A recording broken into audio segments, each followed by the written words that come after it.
ஐயோக்கா மிதிச்சுட்டானுங்களே காதெல்லாம் நொறுங்க போய் கிடந்ததம்மா. ஒரு பக்கம் ஒரு பப்பி இருக்கு, இன்னொரு பக்கம் ஒரு ஹியூமன் சைல்டு இருக்கு. உங்களோட டைம் எப்படி இருக்குன்னா, நீங்க இதுல யாராவது ஒருத்தனை காப்பாத்தலாம், காப்பாத்திட்டு ரெண்டாவது போய் காப்பாத்துறதுக்கு ட்ரை பண்ணலாம். But there is risk for அந்த ஒரு உயிருக்கு ஆபத்து இருக்கு, ஒரு ரிஸ்க் இருக்கு. சோ அரவிந்த் எதனை விடுவார்? அதுக்கு அந்த குழந்தை வீக்கனா நான் வீக்கனா அதெல்லாம் எனக்கு குழந்தை பேசவே தெரியாது. கை குழந்தை அப்ப வந்து ரெண்டு ஒன்று தான் வந்துட்டு போத் சேம் வந்துட்டு எனக்கு அந்த நேரம் போது விளையாடி எப்படி டிசைட் வந்து ரெண்டு உயிர் ஒன்று. ஏதாவது ஒரு உயிர்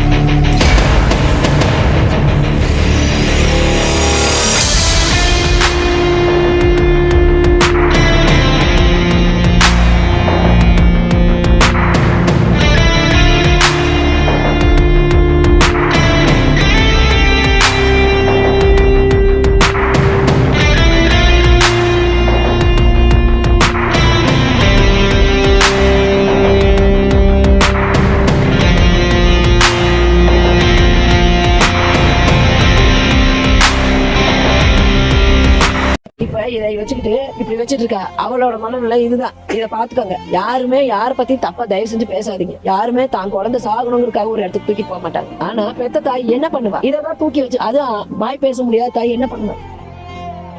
நாங்க இழந்திருக்கோம்.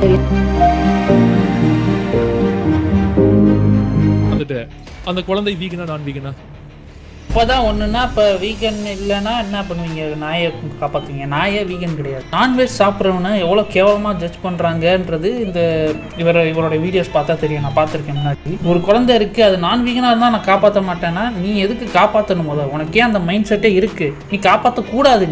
நீ நாயும் காப்பாற்றக்கூடாது. ஒன்ட்ட இருந்து தான் நாயை காப்பாற்றணும். ஏன்னா நாயையும் நீங்கள் வீகனாக மாற்றிடுவீங்க. பாவம் அந்த ஜீவன் என்ன தப்பு. இவர் சொல்லியிருப்பாரு, மிஸ்டர் பாரி சொல்லியிருப்பாரு. ஏன் நான் மிஸ்டர் பாரின்னு சொல்கிறேன்னு அப்புறம் சொல்கிறேன். அடுத்து நாயை வந்து நான் எப்படியா காப்பாற்ற முடியுமான்னு ட்ரை பண்ணுவேன். கண்டிப்பாக உள்ளே போக பார்ப்பேன். பட் சப்போஸ் என்னோட லைஃபுக்கு ரொம்ப பெரிய ரிஸ்க் இருக்குங்கிற மாதிரி நான் ஃபீல் பண்ணனா நான் கண்டிப்பாக பண்ண மாட்டேன். ஓகே. ஸோ இது என்னோட பாயிண்ட் ஆஃப் வியூ. இது எப்படி இருக்கு? நல்லா இல்ல.